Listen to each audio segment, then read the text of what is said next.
Hello again, everyone. So let's start. So I'm Aurélie Dubois, General Delegate of RespectOcean, and I'm delighted to welcome you and be with you today for the second webinar of our cycle dedicated to blue carbon. The first one took place on March in French, and the others will be held at the end of the year. We are delighted to organize this cycle in partnership with the Climate Champions. And I would like to thank Ignace for the co-organizations. And I'm in partnership with SOA, thanks to Benjamin. We will have 2 question and answer sessions. I invite you to write your questions in the chat box. Like our other webinars, we will also have some live sketching with Fanny Didou. Thank you to all our speakers today, and I now give the floor to Ignace and Pierre for the first part of our webinar. Thank you, Aurélie. Good morning, everybody. Good morning, Pierre. Good morning, Ignace. Yeah. Before we start the conversation, Pierre, I would just like to remind everybody briefly what we discussed in the last session, which the title was Blue Carbon Definition, Challenges and Opportunities. And there we identified where we are in terms of science progress when it comes to blue carbon, and also I provided a state of the art for corporate engagement. What Laurent Bopp from the CNRS explained to us is that there have been, we know much better from a scientific perspective the role of coastal ecosystem. We learn more and more every day, but there is still gaps, and in particular on how much carbon can be sequestered by blue carbon ecosystem. But this is still a key tool now on the global map to reduce our greenhouse gas emission.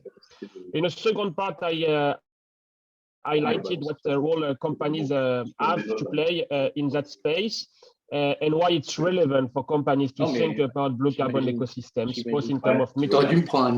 I was just saying that in the second part of last week's webinar, we deep dive on the role of corporate in the blue carbon ecosystem space. And we highlighted, how they can contribute through their value chain engagement, through potential, initiative when they can invest in protecting and restoring blue carbon ecosystem. And we also discussed the carbon market and offsetting. So today, the discussion with Pierre Rousseau, we specifically discuss the topic of the carbon credit or the carbon market and what role the blue ecosystem play in here. And we will particularly discuss what are the opportunities for companies when we speak about blue carbon credits, what are the risks, and finally we will highlight for you some key actions and key initiatives in which the companies can engage you to really commit and be steward of protecting these coastal ecosystems. But before we start the conversation, I would like to highlight 2 key points for our conversation, Pierre, and I hope you will agree with this statement. First of all, that carbon credit is not the solution. It's part of a portfolio of action company can take, because we know that the first step, which is critically to take, is to drastically decarbonize our economy. And this means for all companies and stakeholders to halve emission by 2030 in order to reach net zero by 2050. This should be our priority. So before thinking about offsetting, companies should cut their emission by 90 to 95%. And we can think about carbon credit for this residual emissions, so the 5–10% that are left. And this is what we will discuss with Pierre today.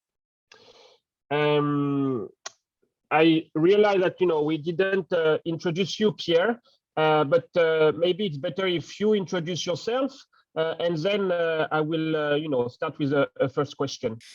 Thank you, Ignace. So as a matter to introducing myself, yes, I'm a finance person, being a stockbroker and a banker during all my careers, especially in Asia, in emerging markets. And since I quit that sector, I'm focusing mainly on consulting projects on the nature-based solution on the large scale, working really on scale, and financing the transition, because, and we will talk about carbon, about that, the purpose, and one of the purpose maybe of the carbon credit is also, and finance, is to finance the transition. So we do find solution in order to finance the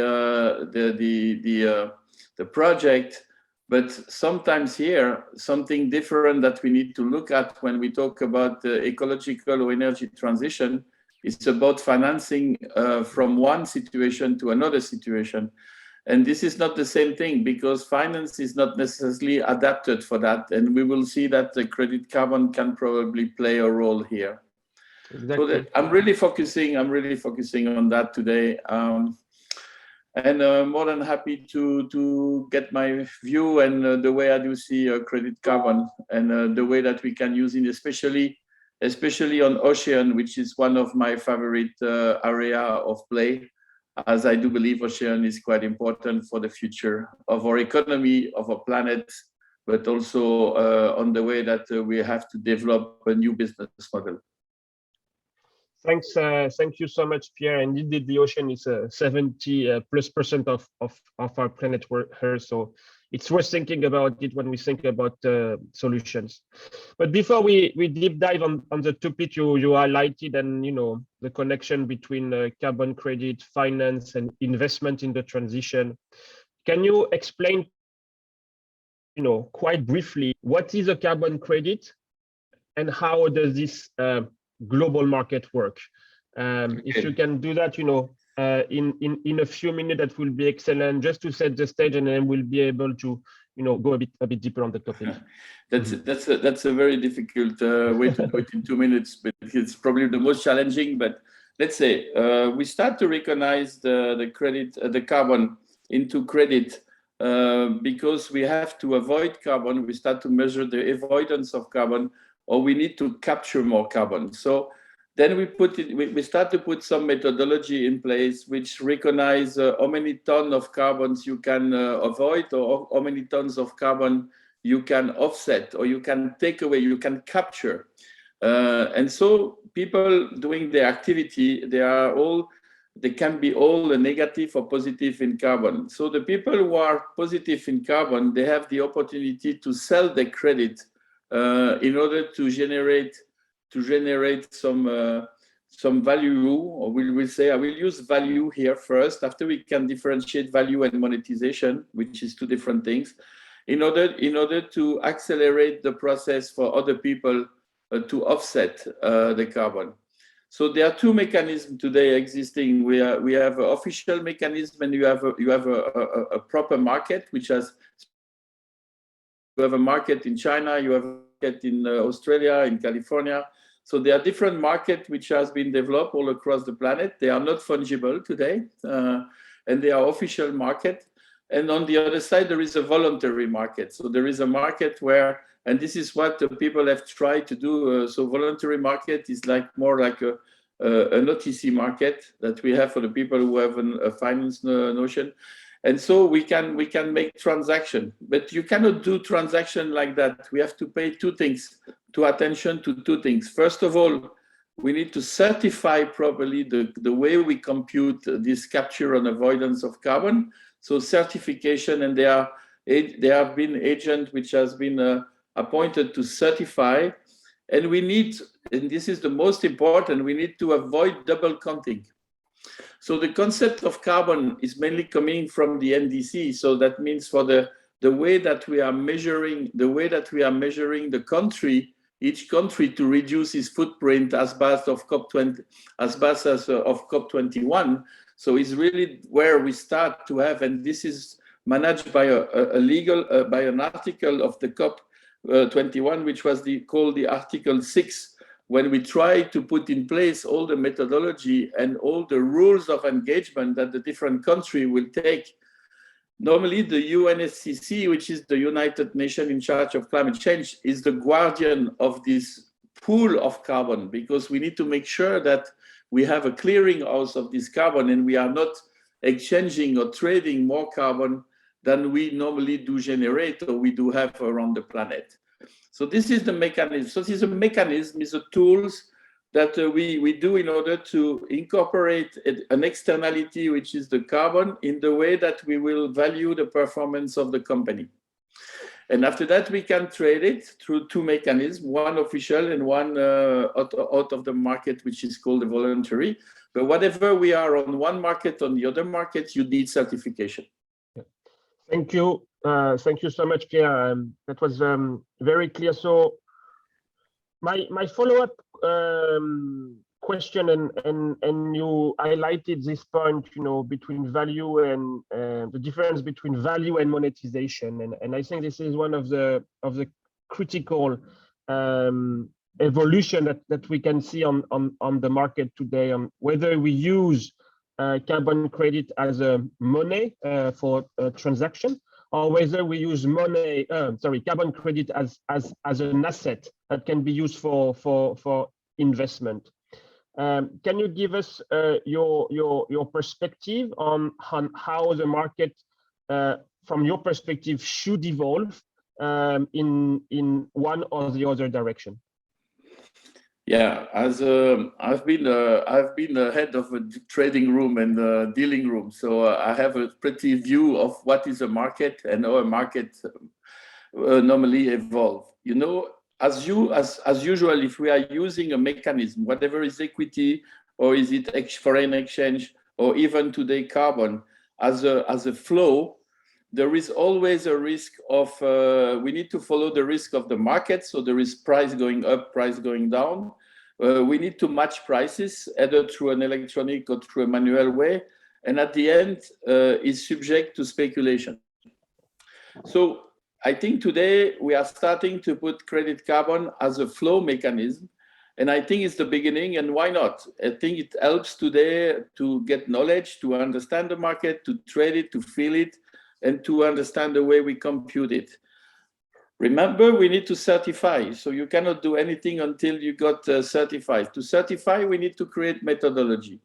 And so it's very important that we do keep standard methodology, and that across the world, we create fungibility. So fungibility is the ability to trade it from one place to another places everywhere on the planet, which is not the case yet. So today, if we take it as a market, the market is still uneven. The market is still inefficient, as we call it in finance. Why? Because first of all, the rules are incomplete. The fungibility is not there. The opportunity of speculation is still very high. And on the other side, as you mentioned at the beginning of your speech, you say that the people who can buy the carbon in order to offset their own, they need already to achieve a certain level. And today, this is an ethics. This is not a rules. Today, everybody can buy carbon. I think we need to bring ethics in this carbon, because it's about planet, is about public good. And if my point of view, first of all, the carbon need to be used as an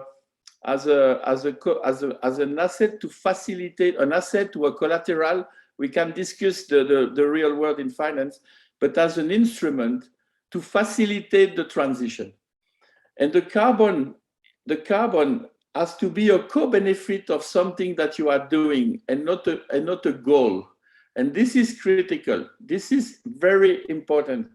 If you build a business, if you create a business, you create it. If you create it good, you will create positive. You will create positive, and you need to get the benefit of that. But the benefit of creating capture carbon or generating positive carbon, you can value it, you can monetize it. But the way to make it value is not necessarily to trade it and to exchange it. You can use it in order to borrow money to deploy more business. You can use it to start a new project. You can use it also for public good. By, for instance, if you want to share it with the community, you can use it as a way to promote and to access and to remunerate community which are helping you to develop your ecosystem, depending what business you're doing. So my point here, what you have to retain, that it's a tool which is powerful because it helps for transition, and we need tools in finance to help for transition. And on the other side, whatever you value it or you monetize it, I would like to remind that in France, the bas carbone methodology is not to monetize it immediately. So there is a valuation of it and a recognition of it, but not necessarily an immediate monetization. Then it can be used on a different way, and we need to see that it's perceived as a co-benefit and not as an objective and an end goal. Thank you, Pierre. I have a follow-up question, and I really like your point on how we can use carbon credit as a guarantee to attract investment and to give confidence to the investors. Do you have an example of such a project that have used carbon credit as a guarantee for investment? Okay, already? I have projects ongoing which are looking at doing that. So I don't have a final way. They are still work in progress, and people are working on it. But there is I will explain. There is a project where we are building up a natural infrastructure. The natural infrastructure is, for instance, to renovate, to rehabilitate land which has been destroyed by mining. And you know, the rehabilitation will take 5 years.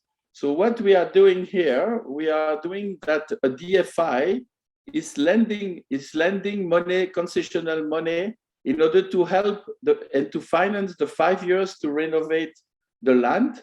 But this is unsecure. And so what we have done, we have managed to get a counter guarantee by a supranational organization, which is taking the credit carbon as a collateral. So let's say if we are renovating the land, and the land, for instance, doesn't generate after that activities who can reimburse the loan, then the counter guarantor will be able to sell the credit in order to reimburse originally. If no, on the land which has been rehabilitating, we are developing economical activities, whatever they are, agroforestry, permaculture, etc. And those activities can, after they operate, reimburse the loan. Then we can use the credit carbon to finance other projects or to finance a second phase in the project. The advantage that you have here is that the credit carbon is really used to finance the transition that we need to do, and the credit carbon is not deployed or not ending up in a company which is just buying carbon to offset its own carbon, especially if they're high polluter. Right.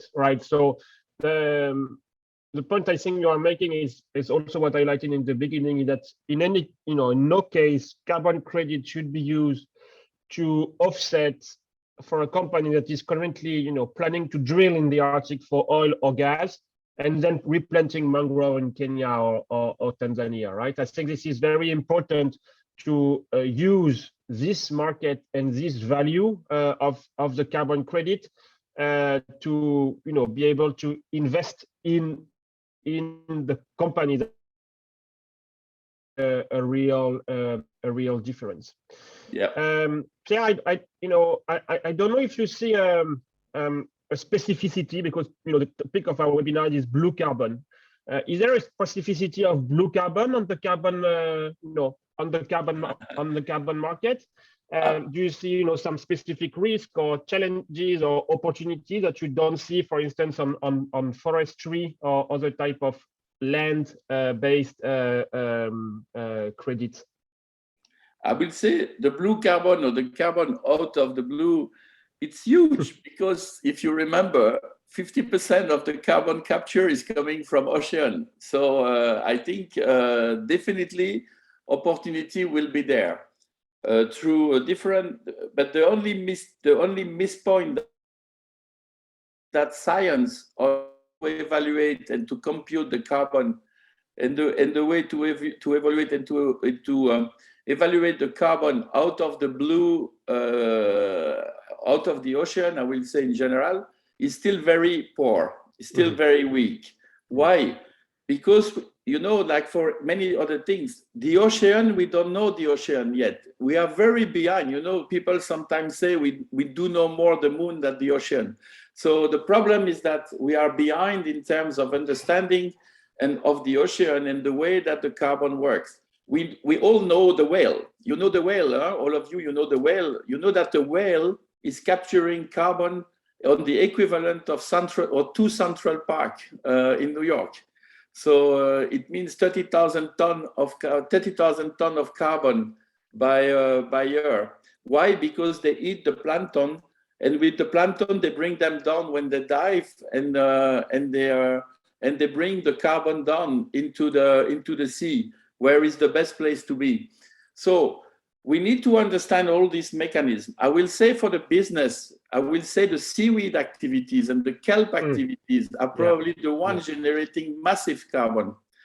And if I have to give an example, through different organizations like Seaweed for Europe or Seaweed Coalition, I will push all the small producers of seaweed to be together in order to put together a mechanism of collecting carbon and being able to study it and then to monetize it like farmers have done on the earth.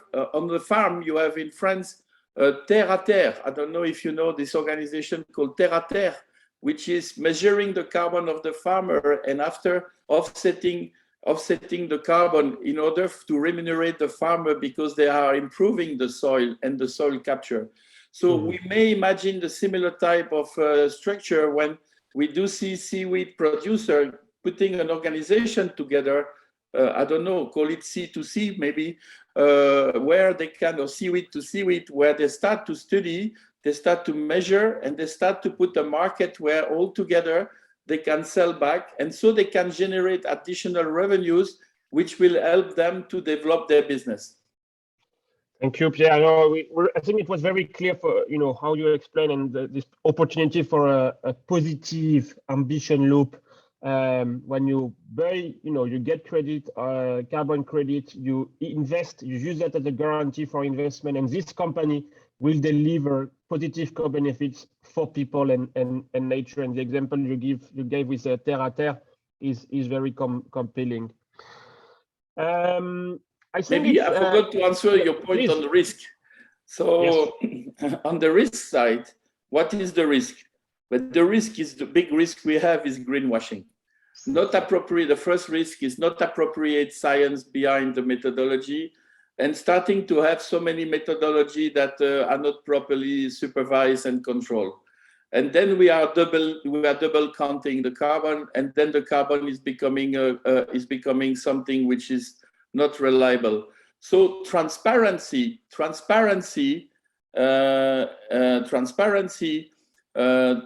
is very important here. The proper use of the carbon, as I mentioned to you, is very important. So there is a lot of people working on all this. So we need to make sure that people coordinate, and so we will avoid the risk of greenwashing. We need definitely to avoid that people use this credit carbon to offset activities while they are not making the real effort in order to go towards the 2050 decarbonization objectives. That's very important.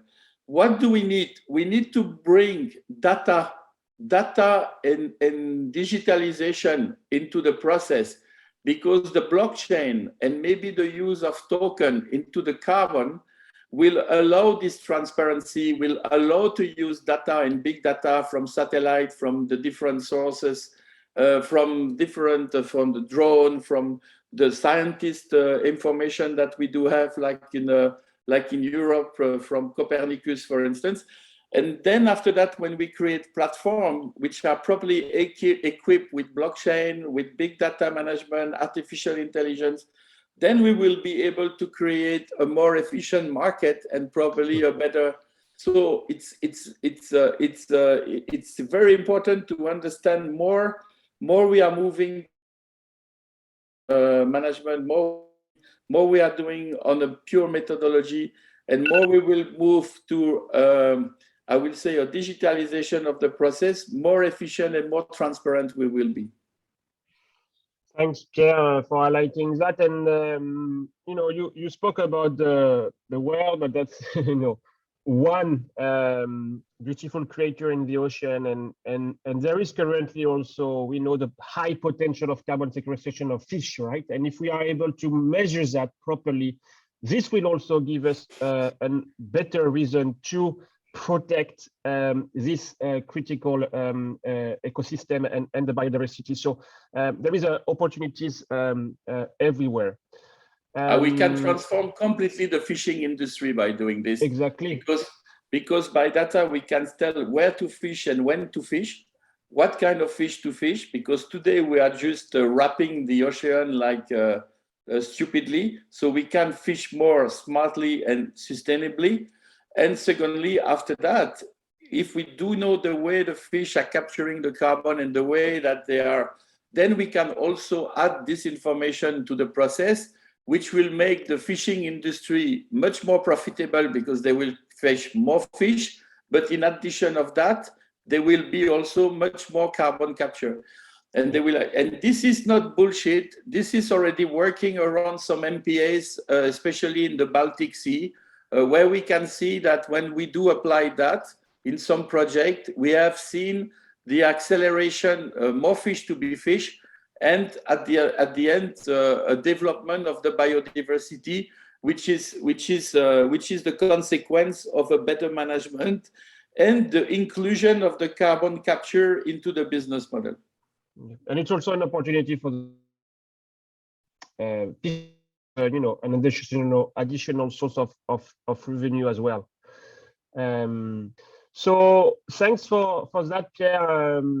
Great highlight. It was very clear, and we know it's a complex topic covering many different issues.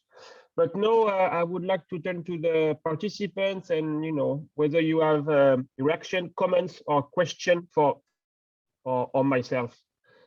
Please type your question in the chat, or just raise your hand, and I will give you the floor.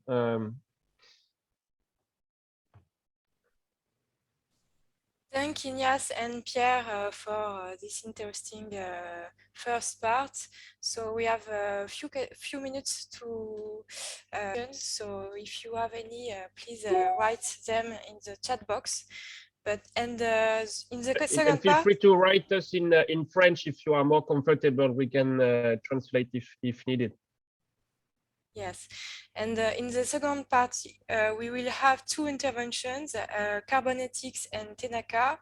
Tenaka is not connected yet, so maybe we can start with Linda. Linda, if you are okay, you can take the floor before Anne-Sophie. So we just have one question Yes. here already. Yes. So from Antoine, thank you, Antoine. How can a small company with an environmental goal can access to those markets? That's a question for you, Pierre. And I think you gave a couple of already, point of entry point. Sorry, Ignace, could you repeat? How can a small company or SME can enter the carbon markets? Can play? Yes. No, that's a good question. Depending what kind of industry you belong to, but if you are especially in the agriculture or the seaweed business, as I mentioned, or the small fishery, I will say that try to gather some organization, like I mentioned, Seaweed or Seaweed Coalition, or I mentioned for agriculture, Terre to Terre à Terre. There are many organizations today which are gathering different small independent and small enterprise in order to structure and to collectively create the scale needed. It's very difficult if you are alone to have a sufficient scale and to enter a process of certification, because the cost of transaction will be definitely too high and you will not see any benefit of it. So the idea is really to look what kind of organization are around you. Depending, it's very territorial and it's very sector driven. So that's the way to see that. Yeah, I will say. Yeah. For instance, there is a lot of things happening now around the methanization, for instance, which is very important. The generation of biogas through natural waste, for instance, and things like that. That's also, people start to be organized around that. And if you are in France, as I believe majority of the people in this call, I believe you can contact either the ADEME or you can go to Carbone. You follow the Carbone. There are probably a lot of information that you can collect from there. Thank you, Pierre. We have another question from Polmer Méditerranée.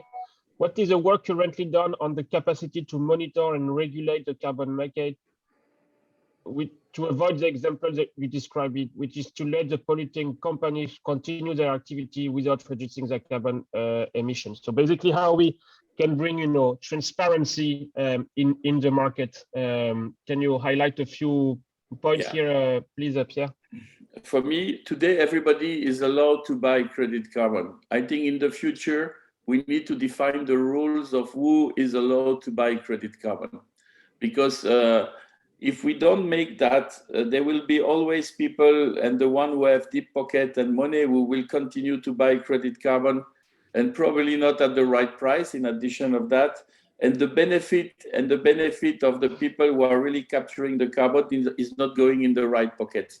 So there is definitely some work going on now, where there is definitely a willingness to define who can issue it and how can we issue it, and the certification. So that part is already well covered, except on the blue carbon, because there we have expressed the reason by lack of scientific backup yet, but it will come. But on the other side, for the people who can buy it, I think we do need much more regulate the people who will be allowed in regards of the efforts that they are doing in order to offset their own consumption of carbon and their own emission of carbon. Sorry.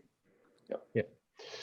Okay. Thank Thanks. you. And then we have final question from Luc. I think it's interesting, but maybe challenging. When do you think the blue, the carbon market will be more mature? Do you see any milestone moment happening in the coming months or years where this will give clarity to the stakeholders interested in that market? Yeah, I'm not definitely. I cannot definitely foresee what's going on with the exact science, but first of all, first things you have to understand that the carbon methodology and everything around carbon, it's not a setup forever. It's a mobile movement. Is always changing, and it will always move. What will make it more powerful? First of all, if we can demonstrate and we can measure the carbon with a better follow-up. This is why I say when we have more data, and this is coming. You have companies who start to measure carbon properly, public one like Copernicus, etc., at the European level, but also private one like Service, for instance, or Jupiter Intelligence, people like that. So we get more data, more things. That's one enabling. The second enabler that we have is a more strict regulation who can issue and who can buy. This is highly political, it's geopolitical first, between the South and the North. But I do believe that things are moving fast now. And more we are realizing that we can accelerate and create scale by using the credit carbon, not as a flow to offset carbon, but also as an asset in order to allow restoration of land or restoration of coastal. Then the people will probably pay more attention because it will be seen as a real financial asset and not just an instrument out of the finance. Thank you so much, Pierre, for this, answers and your for sharing with us your expertise. Now I will give the floor back to Aurélie to hear from additional speakers. Thank you, Pierre. Thank you both for this first part. We will now move on the second part of our webinar, and I let the floor to Linda from Carbone Ethics. Okay, thank you so much, Aurélie, for the experience today and the chance for me to speak here. Thank you so much, Pierre, and also Ignace for the great opening Linda, today. you can share your screen. Yes, I definitely. know you have a presentation. Yep. So this is today I would like to present the project that Carbone Ethics is doing and how we actually engage with businesses, especially in Indonesia, in helping coastal communities, while also supporting to decelerate the climate crisis. So first of all, about Carbone Ethics. Let me introduce myself. I'm Linda. I'm the Senior Education and Marketing Manager in Carbone Ethics. And this is Carbone Ethics. So Carbone Ethics, basically what we are doing, we are dividing the core impact that we are doing in the three main area, which is first for the planet, second is for the farmers, and the third is for the young people. Why we're, first of all, for the planet, we are doing it by doing education intensely to individual businesses and also governments to start and to introduce them about the blue carbon, about the carbon emissions that they are emitting to the atmosphere, and then how we can actually restore the balance by restoring the blue carbon ecosystem, and how we also need to protect the blue carbon ecosystem. And the next is for the farmers. We believe that by doing so, we cannot do this by only demanding in individual business and government, but we also need to do this together with the coastal communities, which is currently we are focusing in three main areas, and we are working peer-to-peer with the farmers, which is our coastal communities. So we're doing so by provide trainings, community development, and also a lot of support for their daily life. And it is all and through our plantation project with the farmers, we successfully added more than 100% additional income for our farmers, which is very, very helpful for their economic in daily life. And the third one, especially for young people and Carbone Ethics, we really appreciate new and energetic and also new ideas from the youth, and our organization is purely led by purpose driven, and most of our team members are very young, and in here we are inspired to share even more, to provide even more impactful green jobs to everyone, especially in Indonesia. And in Carbone Ethics, we have three main impact area, which is we do our project from three sites. First of all, we do it from Bintan in Riau Island in Indonesia. Second one in Harapan Island in Thousand Island, Jakarta, near Jakarta. And the last one is in Bali. For the Bintan and Jakarta side, we mainly focus in mangrove, seaweed, and seagrasses. And also in Bali, we focus in coral conservation, coral plantation, sorry.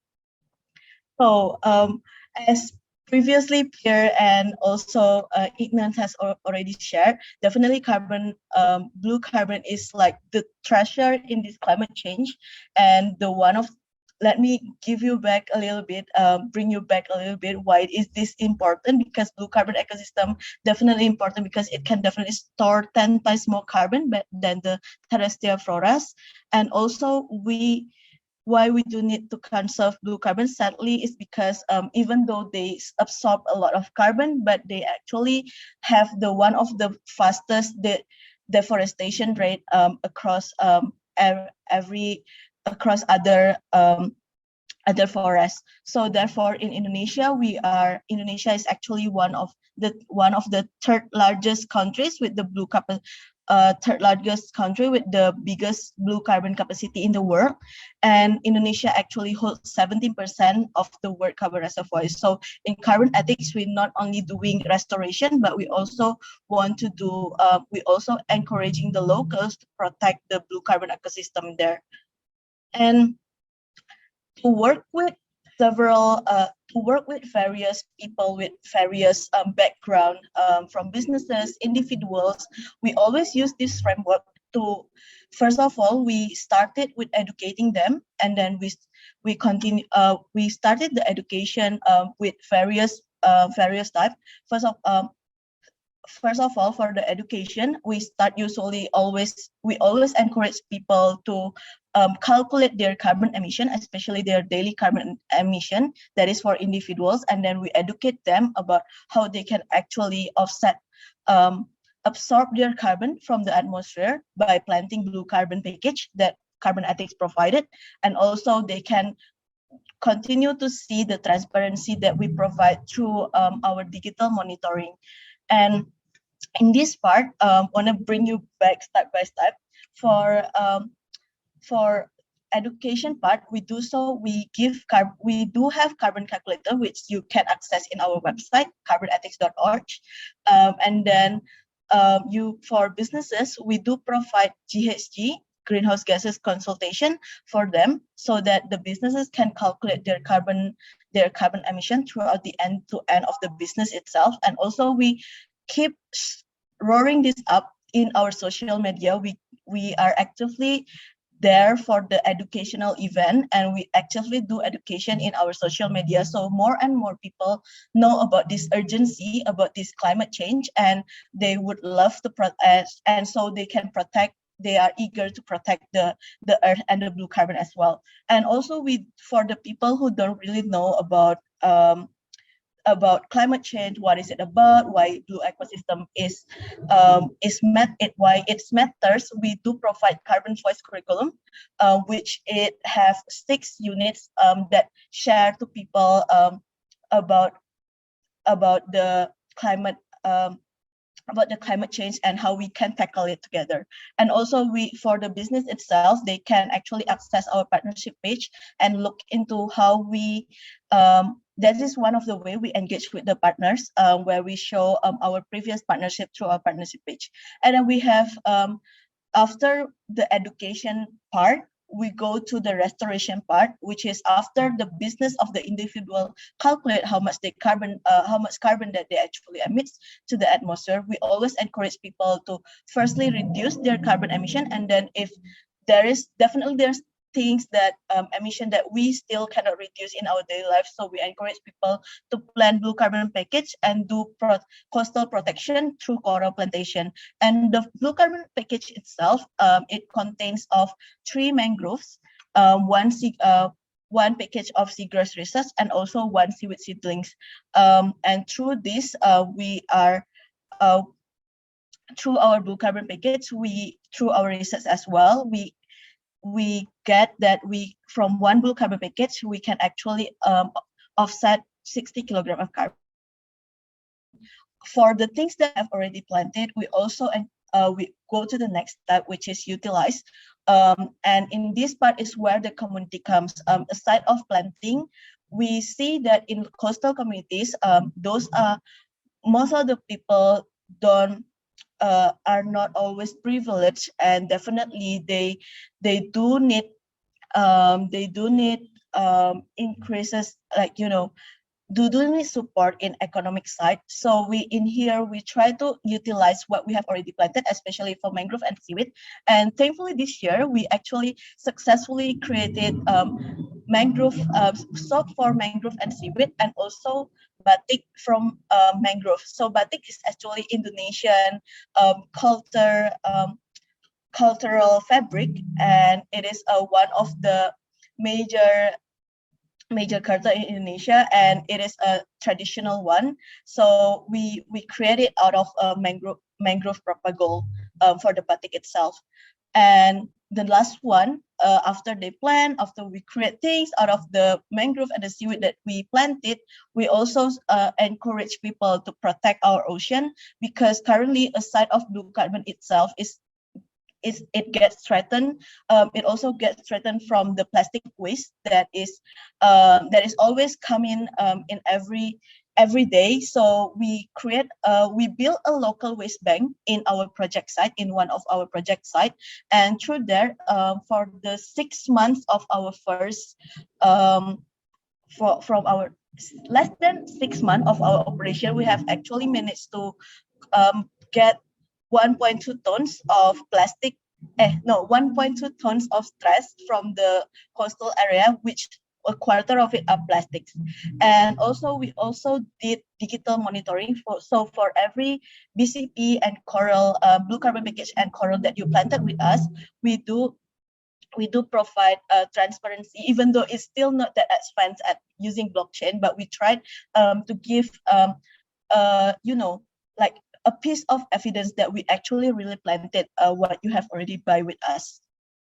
And we believe that doing so, we cannot do it by ourselves. So that's why we are working together with institutions, businesses, and also individuals to conserve our earth, conserve our ocean. And for businesses itself, we divided the type of partnership into two things. Firstly is carbon offsetting, and the second is through carbon education campaign.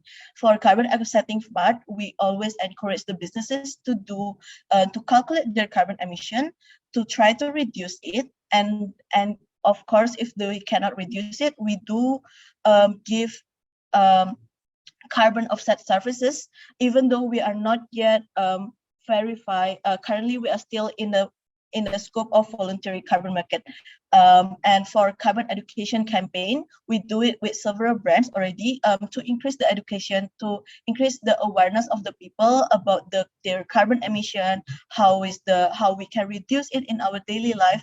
And this can definitely do so when we do together with bigger companies with their bigger reach to the audience. And these are some of our best case practice that Carbon Ethics has done in the past few years. We previously worked together with Garnier and Unilever with these two beauty brands. We actually have already done several types of partnership. For Garnier from L'Oreal, we actually do the partnership by bundling our blue carbon package, and one of it is the mangrove itself. For every purchase, every 100,000 rupiahs of the purchase, it was like around $7 to $8 of the every $7 or $8 USD. Then they can plant one mangroves. And for the Unilever one with the Love Beauty and Planet, we conduct IG live together, and we do portion some of the sales from the Love Beauty and Planet product. It was donated to plant baby corals in Pulau Pramuka previously. And another interesting partnership that we did last year is with Alliance Indonesia. And in this time, we do together in World Cleanup Day, and we plant 5,000 mangroves together, and we do another integration of this climate project into the business, which is for every e-policy that is converted into electronic one, every customer will get one mangrove planted. And the reach, we definitely reach more than we can expect. We reach 8,000 people from the total posts that we do together with Allianz. And last but not least, aside from the partners, definitely this is how we also grab attention from individuals. We do encourage people to celebrate their precious moment with us by joining the low carbon celebration. So definitely when we talk about businesses and we talk about B2C, I mean the customer itself, we do have different point of view. So that's why for the individuals, we try to make it even more personal for the person. That's why we do low carbon celebration, where people can actually encourage their loved ones to also celebrate their special moments by donating blue carbon package and baby corals in their special day. And this definitely attracts even more people to be aware about the blue carbon conservation and how is it important to our earth. And through this campaign, we really encourage people to share positive impacts and also conduct real action rather than only talk, right? And also supporting, and through every donation that we get, they actually supported already. We actually support the local farmers and coastal communities who actually plant our trees, and we also give trainings to them. And last but not least, this has been amazing year for carbon ethics. And this May we are actually finally we reached the 3 years old of carbon ethics, 3 years in impact. And through our 3 years impact, we actually do a lot of we have achieved a lot of things, and we have, and especially in 3 main areas, which is the environment, social, and economic part. For the environment itself, we already planted more than 60,000 mangroves and more than 7,000 seagrass and seaweed compiled. And we do plant more than 4,000 baby coral itself. And together, it was estimated that with the total things that we already planted, it has more around 3.9 tons of carbon emission sequestration potential. And for the social part, we definitely don't forget about our farmers who always do these good things, plant this in our community, plant this in our local project site. We actually reach help 241 more than 200 people throughout 3 project sites, whether they are direct and indirect beneficiaries among the coastal community members. And also, as I said before, education is one of the biggest pillar in carbon ethics, which we want to educate even more people. And throughout the 3 years journey, we have actually reached more than 200,000 people and get 17,000 people to be educated about blue carbon conservation and blue carbon ecosystem. And also we get more than 4,000 plates, climate action plates in our through our campaigns. And for the economic itself, for our farmers, we have successfully increased 24% of the farmers' incremental income. And also we have already built more than around 60 partnerships with businesses and institutions. And to conclude everything, really proud to share that carbon ethics has got SROI value of one out of 4. Which is, it means for every $1 invested in carbon ethics, it can actually generate $4 value in social value. So I think that's all from carbon ethics. I'm definitely open for for the questions and also collaboration that you want to work with us together. And last but not least, for my part, is let's decarbonize the world through a collaboration rather than competition. Thank you. Thank you, maybe Linda. going back to Aurelie. Yes. Thank you, Linda. Very interesting presentation. Is there any questions to Linda? Maybe Fanny, you can show your screen again now because Anne-Sophie will not be with us today. She has a problem, so Benjamin will present the project, the Tenakas project, in broad outline in a few minutes. But if you have questions for Linda before we let the floor to Benjamin, please write them in the chat box. And Fanny, you can share your screen again if you want. So no question for now. Maybe after the presentation of Tenaka, Benjamin, can you present the Tenakas project? Yes, so from now, so I'm happy to take over Anne-Sophie. I don't know, like if you want to stop screen sharing already, or I have no slides to share. No, we haven't slides. Okay, yeah, so I apologize on behalf of Anne-Sophie. She had a last-minute emergency and could not attend today. So I will do my best to talk about our solution, Tenaka, that we know well at SOA, similar to carbon ethics, and Linda and our colleagues. Anne-Sophie was one of our young ocean leaders, and did receive a micro grant several years ago from SOA, and she was then accepted as part of our accelerator program last year. So she was part of our 4th cohort. So I'm happy to tell you more about our solution. So Tenaka, it's a social business, and they are located in France, but with operations in several countries, including Southeast Asia and Malaysia, where they have quite a strong presence.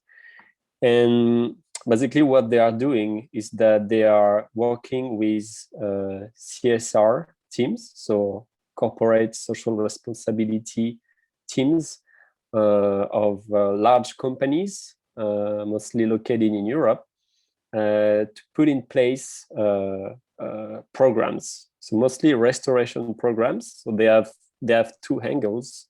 They started with coral reef restorations several years ago, and launched in 2018 a blue carbon program. So basically offering corporates the opportunity to offset some of their carbon footprint, restoring marine ecosystems, being mostly mangroves for now, but they're also looking at other opportunities that I'm not sure I can talk about now. And yeah, what else can I tell you? I guess I'm looking at the deck that I cannot share, but maybe building on what Pierre and Ignace said. It's also mostly about restoring ecosystems, right? Let's say I guess we can say blue carbon is like the cherry on the cake, but a key KPI that they also track is the impact of restoring ecosystems and the impact on biodiversity. So that's also something that they track through their solution, and that's something that they have developed several years ago. So they call it like the Tenaka Science Platform, and it's basically like their piece of tech, their software that they give access to their clients, so they can see the impact. And here I will refer to like what has been discussed on the topic of greenwashing. I guess we can say that with this piece of tech that they have developed, like it's definitely a way to avoid that, because like corporates, they can access it, and corporates and their clients actually, depending on the use cases that Tenaka has, can access anytime this platform and see the impact that they have kind of live on the ecosystems that they are sponsoring, that Tenaka is restoring on the ground. And they on top of this tool and this online platform, they also developed a methodology to put a number, on, like, for example, the carbon that has been sequestered, or like the number of species that are coming across, like the restored ecosystems, whether it's like mangroves or coral reefs. So that's what is pretty cool. They have several deals that have been signed, that they have signed with corporates. I'm not sure I can talk about all of them, but there is one that I'm quite familiar with. Is a deal that has been announced last year, I believe, with a French startup, Unique,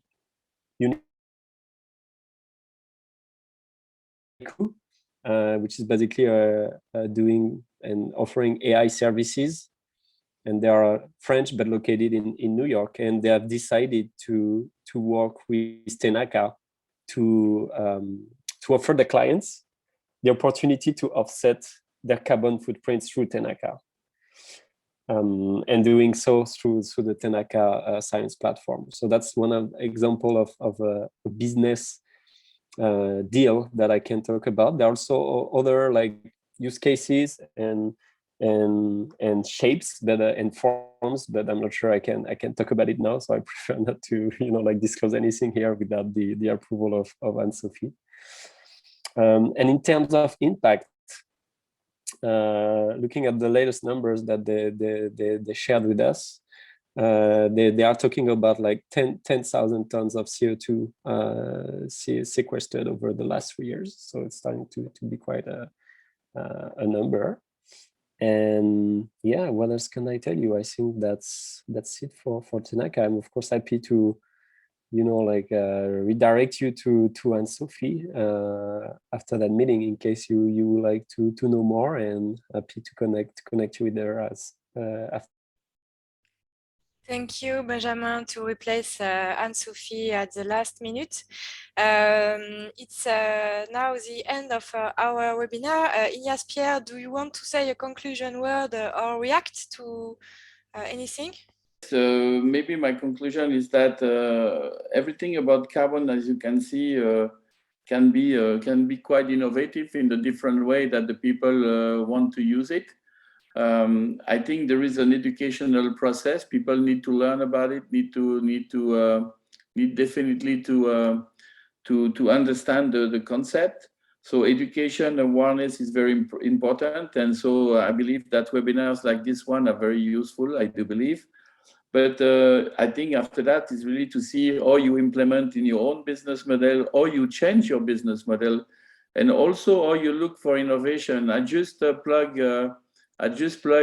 for instance, now in the chat, a recent initiative which is about climate dividend, which is another way to use carbon credit for investor when they invest in a project to receive a dividend in carbon instead of. So because they contribute to a business which is capturing carbon, so they can benefit from that. So there are plenty of new concepts. So it's open for innovation. We need to look at, we need to contribute. It has to be integrated in the business model, and the business model need to integrate that into the communities, into the territoriality, like it has been explained clearly during the example of carbon ethics. So it's not just a concept that is out of your ecosystem. It has to be completely integrated in the ecosystem. So great example by carbon ethics. And the big things about those organizations and those things is how to scale them. And because we can see that the model is great, it works well, but no, we need to scale it. And the real challenge will be that one now, is how to scale example like carbon ethics. And how can we make it even bigger and larger, and to integrate the 300 million people that you have in Indonesia and not just 200? Yeah. Thank you. If I may, already. Yes, you can. We said in the beginning is that blue carbon, or carbon credit is the last option for companies in their journey to decarbonize, right? We should not certainly see that as the solution. The first step for company is to reduce the greenhouse gas by at least 90 to 95%. And then they can look at this, very exciting mechanism to compensate these residual emissions. But I want really to highlight that, because this is not this solution, and not the carbon market will not be able to put us on the trajectory that we need to keep 1.5 reachable. So it's very important to keep that in mind before you leave the webinar. First, decarbonize what is your portfolio or your value chain and your activities, and then look at these new opportunities for the residual emission. So it's the end of this second webinar. We will organize 2 other ones at the end of the year, and you can follow us on social medias. And I invite you now to the next event of RespectOcean and Sustainable Ocean Alliance, the finale of our Ocean Pitch Challenge contest next Thursday. The links to register is on our website. Maybe Benjamin, you will say a few words on this event too. Yeah, sure. Thank you. First, thank you for the opportunity to also like showcase some of the SOS solutions that are active in restoring marine ecosystems and exploring the blue carbon market and opportunities. But yeah, as you said, our next rendezvous is the grand final of the Ocean Pitch Challenge that will take place on Tuesday. I don't know, maybe if we can also like put the link really in the chat in case you would like to join us and hear about 10 amazing solutions that will pitch in front of you. That have been selected by a jury of experts a few months ago. And yeah, they need your support. They need your vote. Also, like to hopefully be able to receive the public's favorite prize. So yeah, I want to say see you on Tuesday. See you and have a good day. Thank you, Pierre. Thank you, Ignace. Thank you, Linda. And thank you, Ben.